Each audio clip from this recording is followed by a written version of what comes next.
Hello दोस्तों, तो आज की इस वीडियो में हम लोग इंस्पेक्शन ऑफ हाइड्रा के बारे में बात करेंगे कि जब हम लोग हाइड्रा का इंस्पेक्शन कर रहे होते हैं तो हमें कौन कौन से पॉइंट चेक करने चाहिए, कौन कौन सी बातों का हमें ध्यान रखना चाहिए जब हम लोग हाइड्रा का इंस्पेक्शन करते हैं। तो ये वीडियो थोड़ा लंबा हो जाएगा, इसलिए कि मैं इसमें फुल डिटेल्स बताऊँगा। जो स्क्रीन पर चेकलिस्ट दिखाया जा रहा, इसमें 10 पॉइंट है जो कि इंस्पेक्शन के वक्त चेक करने हैं, लेकिन इसके अलावा और भी बहुत सारी पॉइंट है जो मैं आपको बताऊंगा। तो वीडियो थोड़ा लंबा हो जाएगा, लेकिन आपको पूरी जानकारी मिलेगी कि हाइड्रा इंस्पेक्शन कैसे करते हैं और क्या कौन कौन से पॉइंट चेक करते हैं। तो वीडियो लेंदी होने की वजह से अगर आप इसे छोड़ देंगे तो आप बहुत सारे पॉइंट को नहीं सुन पाएंगे। तो वीडियो में आपको पूरी जानकारी दी जाएगी कि इंस्पेक्शन करते वक्त कौन कौन से पॉइंट को चेक करना चाहिए। और साथ ही साथ इंटरव्यू में भी आपसे ये पूछे जा सकते हैं, अब पूछे जाते हैं। हम लोगों ने बहुत सारा इंटरव्यू दिया है, तो हाइड्रा से रिलेटेड पूछे जाते हैं, पार्ट्स के नाम वगैरह बहुत सारी चीज़ें पूछे जाते हैं। तो वो सब भी जानकारी आपको दी जाएगी, तो इस वीडियो को आप लोग ज़रूर सुनें।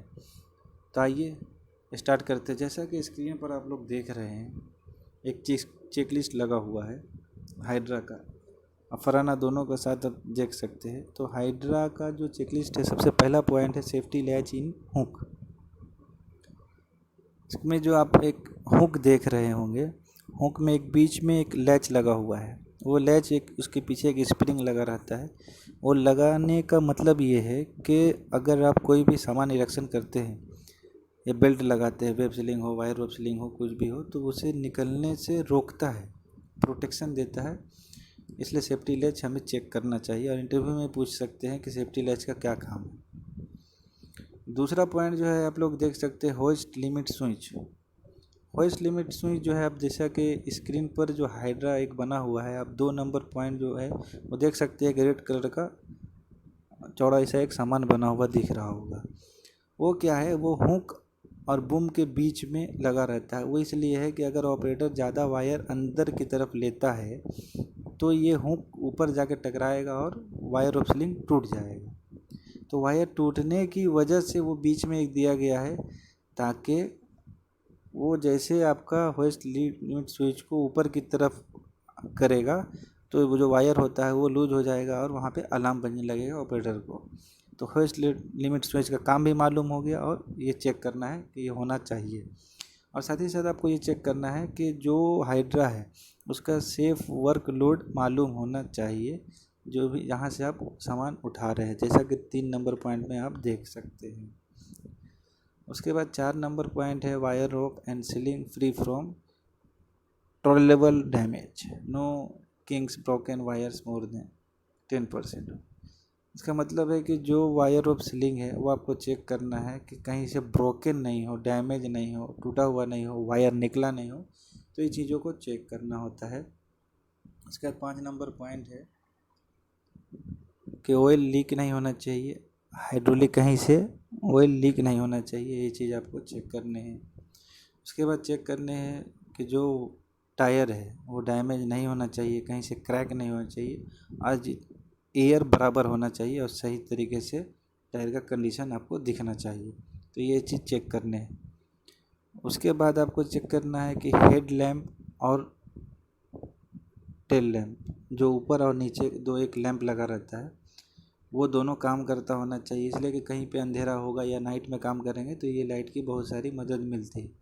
तो ये चीज़ आपको चेक करना है इंस्पेक्शन करते वक्त। ये नहीं होगा तो आप हाइड्रा पास नहीं कर सकते, साइन नहीं कर सकते। Front end reverse horn. Front end reverse horn क्या है, जब हाइड्रा आगे की तरफ जाता है तो एक हॉर्न बजाते हैं, नॉर्मल जैसे गाड़ी में होता है, एक हॉर्न हो गया। एक रिवर्स हॉर्न होता है, मतलब हाइड्रा जब पीछे की तरफ करेंगे तो उस वक्त एक हॉर्न बजता है, उसे रिवर्स हॉर्न कहते हैं। तो दोनों हॉर्न आपको चेक करना है कि काम करता होना चाहिए।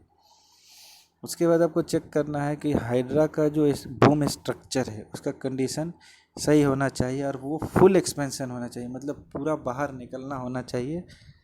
उसमें जंग वगैरह नहीं लगा होना चाहिए, निकलते वक्त आवाज़ नहीं होना चाहिए ज़्यादा, कि मतलब जैसे जाम है इस तरह का आवाज़ नहीं होना चाहिए। तो ऐसी चीज़ चेक करने होते हैं। उसके 10 नंबर जो पॉइंट है, फायर एक्सटिंग्विशर इन ऑपरेटर केबिन। फायर एक्सटिंग्विशर जो है वो ऑपरेटर के केबिन में मतलब होना चाहिए। नॉर्मली हम लोग जब चेक करते हैं तो हाइड्रा में आपका जहाँ पे ऑपरेटर बैठता है उस सीट के पीछे होता है, तो आपको वो चीज़ चेक करना है। ये तो वो पॉइंट था जो आपका चेक लिस्ट में दिया हुआ है जो दिख रहा है। इसके अलावा ये बहुत सारी पॉइंट है जो अभी मैं आपको बताऊंगा, और ये पॉइंट आपको इंटरव्यू में बहुत काम आएगा, बहुत। तो इस पॉइंट को आप थोड़ा ध्यान से सुनिए, वीडियो ज़रूर लंबा हो जाएगा लेकिन काम आएगा। उसके बाद आपको पॉइंट कौन से चेक करने हैं, इंडिकेटर्स फ्रंट एंड बैक। जो आपका हाइड्रा है उसमें फ्रंट एंड बैक इंडिकेटर होता है, मतलब राइट लेफ़्ट इंडिकेटर होता है जो येलो कलर का होता है। जब गाड़ी दाहिना की तरफ ले जाएंगे, दाहिना करेंगे या बायां करेंगे, तो इंडिकेटर लाइट जलता है, ताकि पीछे वाले लोग को पता चले कि हाँ गाड़ी आगे मुड़ने वाली है। तो नॉर्मल जो चीज़ है वो आपको चेक करना है। उसके बाद पार्किंग लाइट, ब्रेक लाइट, इन दोनों को चेक करना है कि वो बराबर काम कर रहा है कि नहीं, वो चीज़ देखना है। उसके बाद ये देखना है कि जो ऑपरेटर होता है, वो ऑपरेटर जो कंट्रोल करता है वो डैमेज नहीं होना चाहिए। जो लीवर वगैरह है अंदर में वो बराबर काम करना होना चाहिए। उसके बाद ऑपरेटर का सीट बेल्ट होना चाहिए, वो चीज़ चेक करना है। उसके बाद साथ ही साथ ये भी चेक करना है battery cut off switch. Battery cut off switch क्या है कि जब काम बंद हो गया तो direct battery cut off switch कर देने से क्या है, जो भी सामान लगा हुआ है हाइड्रा में वो टोटल सप्लाई आपका बंद हो जाता है। इससे तो एक फ़ायदा ये है कि आग लगने का चांस कम हो जाता है। जब आदमी ऑपरेटर नहीं है या कोई नहीं है तो पूरा सप्लाई ही बंद है, तो टेंशन ही नहीं है। तो बैटरी कट ऑफ स्विच भी काम करना होना चाहिए, वो चीज़ देखना है। उसके साथ ही साथ आपको ये चेक करना है कि बूम अप जो होता है, बूम कट अप अलार्म होना चाहिए। बूम जब ज़्यादा अप हो जाता है लिमिट से ऊपर, तो उस टाइम भी एक अलार्म बजेगा, तो वो चेक करना है। Boom cut off alarm, boom down alarm भी चेक करना है। Over host cut off alarm होता है, वो भी चेक करना है। ओवर होस्ट मतलब तो वही हो गया, तो आपको वो चीज़ चेक करना है। फिर पुल्ली कंडीशन चेक करना है, मेन हुक ब्लॉक कैसा है, वो सब टोटली चेक करना है। और बाकी आपका हाइड्रा का जो पार्ट्स है उसको आपको देखना है कि ग्रीस लगा हुआ है कि नहीं, ऑयल लगा है कि नहीं, लुब्रिकेंट मतलब पूरा बराबर लगा हुआ है कि नहीं, वो सब चीज़ चेक करना है। फिर उसके बाद आपको देखना है कि जो रेडियस है, ये मतलब रेडियस के हिसाब से आपका लोड चार्ट जो बना हुआ है उस हिसाब से आपको रेडियस मैच करना है कि इतने पे इतना लिमिट इसका बन रहा है कि नहीं लिफ्टिंग का। ये खास खींच करके चेक किया जाता है, ये आपको टीपीआई में मिल जाएगा। टीपीआई क्या होता है, वो थर्ड पार्टी सर्टिफिकेट है। उसमें आपको जो लोड चार्ट पे लिखा रहेगा कि इतने रेडियस पे इतना कैपेसिटी बन रहा, तो आपको वो चीज़ चेक करना होगा।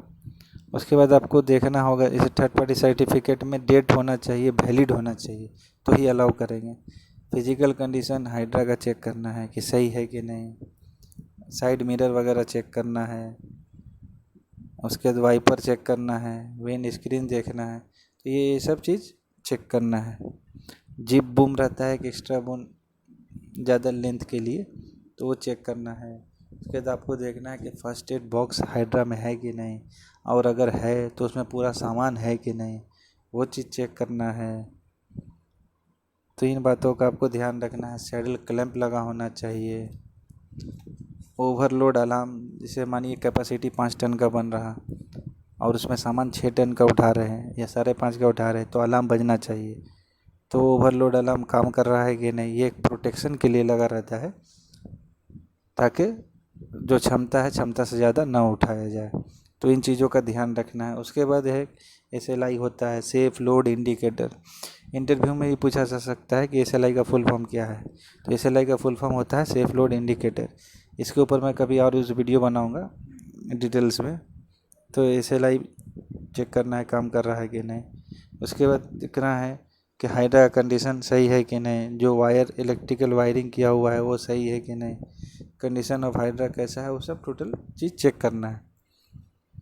तो इतनी पॉइंट को आपको चेक करना है। तो दोस्तों ये वीडियो ज़रूर लंबा हो गया है, लेकिन मैंने अपनी तरफ से पूरी कोशिश की कि जो हमारे नए भाई सेफ्टी फील्ड में आते हैं तो उन्हें इससे रिलेटेड जानकारी मिले, जो हाइड्रा ऑपरेटर है उनको भी जानकारी मिले। तो ये वीडियो बनाने का मकसद यही है कि जो हमारे नए भाई आते हैं उन्हें जानकारी मिले।